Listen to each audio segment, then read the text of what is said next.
कहानी एक ऐसे घर से जहां शादी का माहौल है, लेकिन टेंशन और शांति इतनी कि शादी का घर किसी जंग के मैदान जैसा दिख रहा था।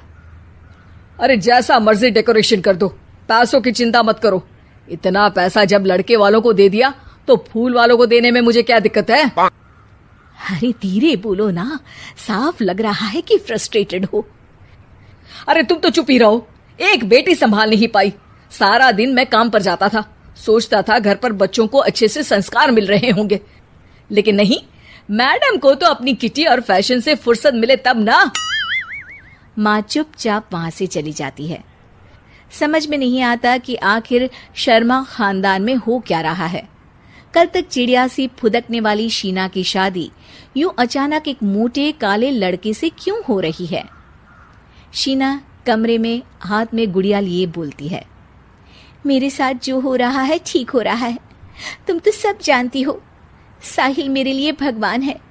अब जब वो ही नहीं मिला तो फिर कोई भी हो, जिंदगी ही तो जीनी है, जी लेंगे। बाहर शीना की बुआ किसी से बात करती है। अरे मोटा नहीं, उसे तो खाते पीते घर का कहते हैं। अब ओबेरॉय का नाम भी किसी को बताने वाली बात है। उनका इकलौता लड़का तो करोड़ों की सामी तो है ही। अरे हमारी शीना बिटिया तो रानी बनेगी, रानी। इन सब के बीच कहीं कोने पर शीना हाथ में मेहंदी सजाए बैठी थी और आंखों में आंसू सजाए। और वो समय भी आ जाता है जब शीना मंडप के नीचे हाथ में वरमाला लिए खड़ी होती है, लेकिन तभी अफरा तफरी मच जाती है। कोई कहता है, अरे लड़के की माँ को हार्ट अटैक आ गया। अरे अच्छी खासी थी, कैसे हो गया? अरे कहते हैं ना, किसी किसी लड़की के पैर अच्छे नहीं होते, हो सकता है कि मनहूस है ये लड़की। शीना पास खड़ी सब सुन रही थी। फिर शीना अपने कमरे में आ जाती है। शादी ये कहकर नहीं होती कि लड़की मनहूस है। अब लगातार शीना के लिए लड़के देखने आते, लेकिन आस पड़ोस या किसी के कहने पर शादी हर बार टूट जाती। लेकिन एक दिन, अंकल, मैं काफी दिनों से आपसे मिलने की कोशिश कर रहा था, लेकिन हिम्मत नहीं हो पा रही थी। अरे बेटा, हिम्मत तो हमारी टूटी पड़ी है। वैसे कौन हो तुम? अब मेरा नाम साहिल है अंकल। मैं शीना से प्यार करता हूँ और उसी से शादी करना चाहता हूँ।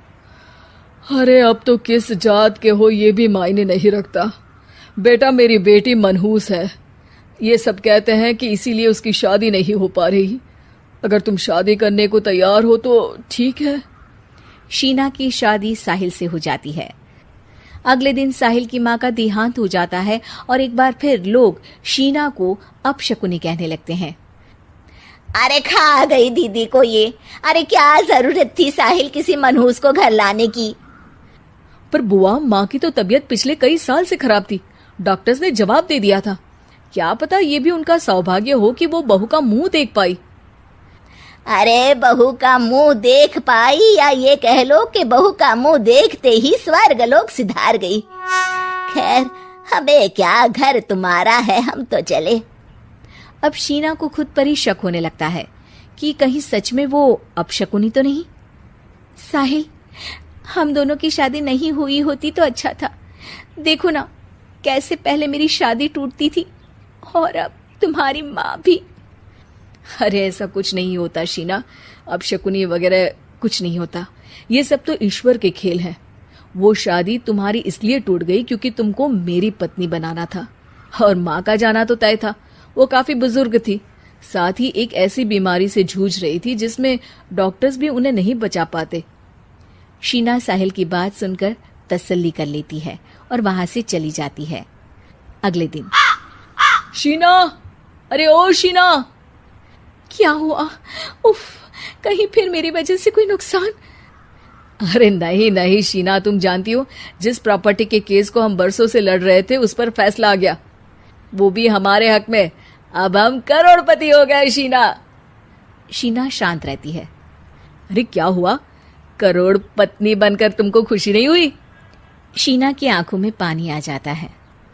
चलिए जी, कुछ तो अच्छा हुआ मेरी जिंदगी में आकर आपके साथ। साहिल शीना को गले लगाकर कहता है, मेरी नई नौकरी भी तुम्हारे ही आने से लगी। ये प्रॉपर्टी का केस जीता। सब कुछ तो तुम्हारे आने के बाद ही हुआ, फिर तुम मनहूस कैसे? ये सुनकर शीना खुश हो जाती है। कहानी उन आम घरों की है जहां खाने वाले तो कई, लेकिन कमाने वाला एक मर्द ही होता है। बावजूद इसके उससे उम्मीदें कम नहीं होती। देखिए जी, सामने वाले वर्मा जी कैसी अच्छी तरह से सफाई करते हैं छुट्टी वाले दिन अपने घर की, और एक आप हैं।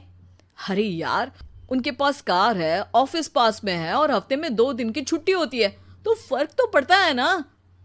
मेरी तो शादी ही गलत हो गई। अरे कोई मस्त लड़का मिलता, कमाता भी, घुमाता भी, घर के कामों में भी मदद करता, लेकिन नहीं जी, हमारे वाले को तो कमाने से फुर्सत ही नहीं, और कमाई भी ऐसी कि कोई जरूरत पूरी ही नहीं हो रही है। सुनील बेचारा शीना को देखकर सोचता है कि शीना सही कह रही है। देखने में सुंदर है, घर का सारा काम कर लेती है, उसे तो कोई भी अच्छा लड़का मिल सकता था। क्या सोच रहे हैं? भागने का इरादा तो नहीं है? अरे नहीं मेरी प्यारी बीवी, मैं तो नहीं, पर डर है कि तुम नहीं कहीं भाग जाओ मुझे छोड़कर। शीला सुनील के मुंह से प्यार भरी बात सुनकर मुस्कुराती है। आप भी ना। सुनील एक दिन ऑफिस से घर आता है कि तभी शीना कहती है, सुनिए जी, वो मेरी सहेली आई थी, सारा दिन वो लोग यहीं थे, अब जा रही थी तो मैंने कहा नहीं नहीं, मेरे पति छोड़ आएंगे ना तुम्हें, तो रोक लिया मैंने। सुनील थोड़ी देर कुछ सोचता है, फिर कहता है, ठीक है, मैं कपड़े चेंज करके आता हूँ। अरे तेरे पति को तो लग रहा है कि अच्छा नहीं लगा। अरे नहीं नहीं, ऐसी कोई बात नहीं है, रुको मैं अभी उन्हें घर के कपड़े देकर आती हूँ। शीना अंदर जाती है जहां सुनील पलंग पर लेटा होता है। अरे क्या मजाक है, वो कह रही है कि आपने मुंह बना लिया। सही तो कह रही है, सुबह से अब ऑफिस से लौटा हूँ, एक कप चाय का तो पूछा नहीं, 20 किलोमीटर जाओ और आओ, और फिर कल उसी टाइम पर ऑफिस। अरे यार, मुझे गाड़ी चलानी आती ना तो बोलती भी नहीं आपको, और कौन सा रिक्शा खींच कर जाना है आपको। सुनील अब क्या बोलता।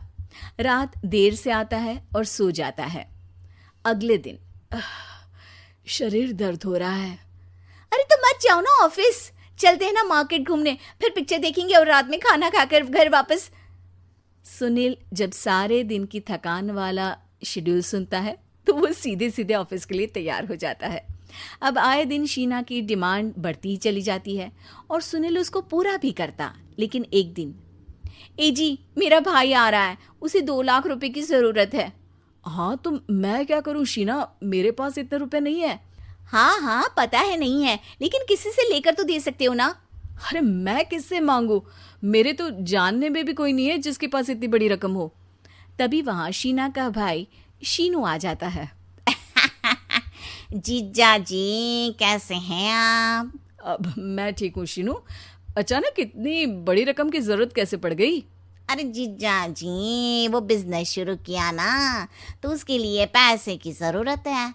काफी हो चुका है, थोड़ा पैसा बचता है तो मैंने सोचा आपसे ले लूं।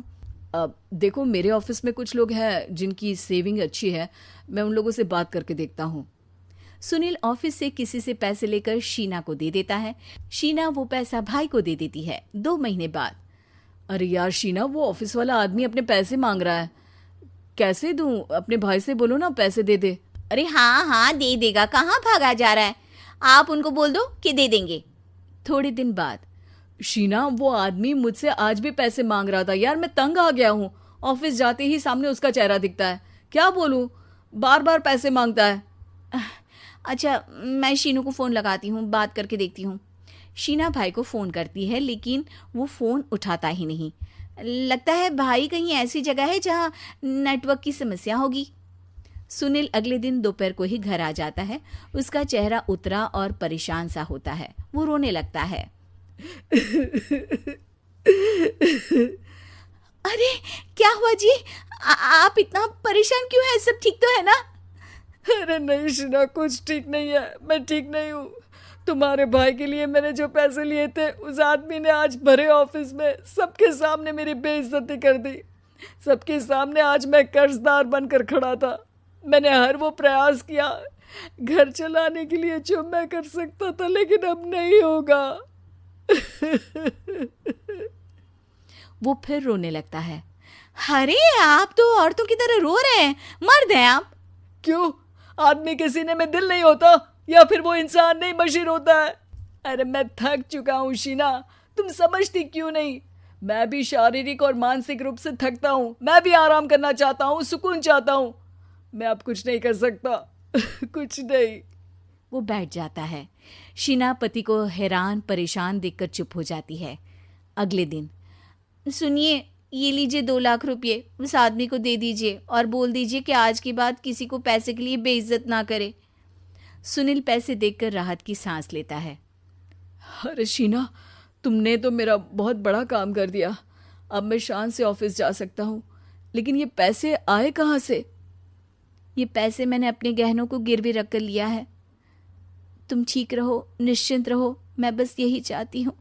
मुझे माफ़ करना, पर अब मैं समझ चुकी हूँ कि मर्द को भी दर्द होता है।